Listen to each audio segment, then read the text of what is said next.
When dealing with the installation of a two-speed fan that has two separate three-phase power feeds, the question arises whether a single disconnect is required to isolate both feeds simultaneously or if two separate disconnects can be utilized.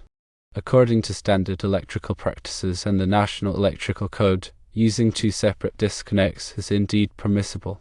This arrangement offers certain advantages in terms of maintenance and troubleshooting. Let's delve into the reasons why two separate disconnects are acceptable and the considerations involved in such an installation. Firstly, the primary function of a disconnect switch is to provide a means of safely isolating electrical equipment from its power source for maintenance, repair, or inspection. The National Electrical Code, or NEC, mandates that all electrical equipment be provided with a disconnecting means readily accessible to the personnel who might need to work on it. This disconnecting means must be capable of interrupting the flow of electrical current to the equipment, thereby preventing electrical shock hazards. Secondly, in the case of a two-speed fan with two three-phase feeds, each feed essentially powers a separate motor winding or a separate set of windings within the motor. One feed might power the high-speed winding, while the other powers the low-speed winding. Therefore, each feed can be considered a separate electrical circuit supplying power to a distinct part of the motor. Thirdly, the NEC does not explicitly require a single disconnect for multiple power sources feeding a single piece of equipment, provided that each power source has its own readily accessible disconnect. In fact, there are instances where using separate disconnects can be advantageous. For example, if only one speed of the fan needs to be serviced, the corresponding disconnect can be opened, while the other speed remains operational, assuming it is safe and practical to do so. Fourthly, the use of two separate disconnects offers a degree of redundancy. If one disconnect fails, the other disconnect can still be used to isolate the corresponding power feed. This can be particularly important in critical applications where downtime needs to be minimized. However, there are several important considerations to keep in mind when using two separate disconnects for a two-speed fan. 1. Labeling and identification are crucial. Each disconnect must be clearly and permanently labeled to indicate which power feed it controls. This will prevent confusion and ensure that personnel can quickly and easily isolate the correct power source. The label should be legible and durable, able to withstand the environmental conditions in which they are installed. 2. Coordination between the disconnects is essential. Procedures should be in place to ensure that both disconnects are opened before any work is performed on the fan motor. This can be accomplished through lockout/tagout procedures, which require that each disconnect be locked in the open position and tagged with a warning label indicating that the equipment is being serviced. 3. The disconnects themselves must be properly sized and rated for the voltage and current of the power feeds they control.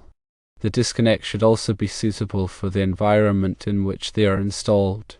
For example, if the fan is located outdoors or in a damp location, the disconnect should be weatherproof or watertight. 4. The wiring between the disconnects and the fan motor must be installed in accordance with the NEC. The wiring should be properly sized, insulated, and protected from physical damage.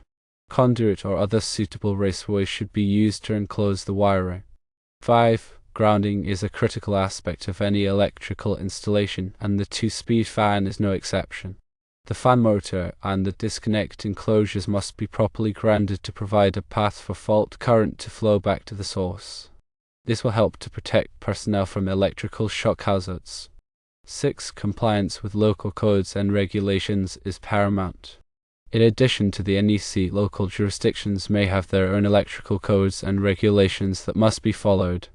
It is important to consult with a qualified electrical inspector to ensure that the installation meets all applicable requirements. 7. The type of disconnects used should be appropriate for the application. There are various types of disconnects available, including fused disconnects, non-fused disconnects, and circuit breakers. The choice of disconnect will depend on the specific requirements of the installation. Fused disconnects provide overcurrent protection in addition to disconnection, while non-fused disconnects only provide disconnection. Circuit breakers can also be used as disconnects, and they offer the advantage of being resettable after an overcurrent event. 8. The location of the disconnect should be readily accessible and within sight of the fan motor. This will allow personnel to quickly and easily disconnect the power to the fan in the event of an emergency. If the disconnects are not within sight of the fan motor, a means of communication, such as a two-way radio, should be provided to ensure that personnel can coordinate the disconnection of power. 9. Regular maintenance of the disconnects is essential to ensure their continued reliability. The disconnects should be inspected periodically for signs of damage, such as corrosion, loose connections, or cracked insulation. The disconnects should also be tested to ensure that they are operating properly. 10. Consider the implications of energy efficiency. While the NEC permits the use of two separate disconnects, it is important to consider the overall energy efficiency of the installation. If the fan is frequently operated at only one speed, it may be more energy efficient to use a single disconnect and a variable frequency drive, or VFD, to control the fan speed. A VFD can adjust the speed of the fan motor to match the actual demand, which can save energy and reduce operating costs. In the context of a cooling tower fan, the use of two separate disconnects can be particularly advantageous.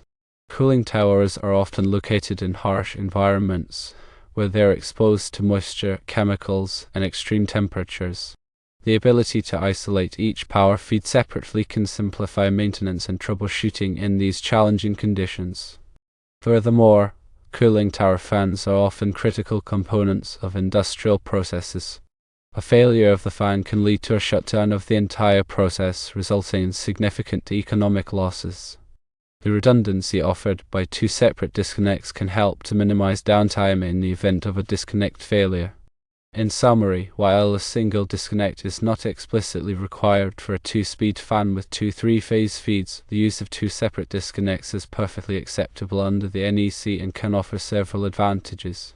However, it is crucial to follow all applicable codes and regulations to ensure that the installation is safe and reliable.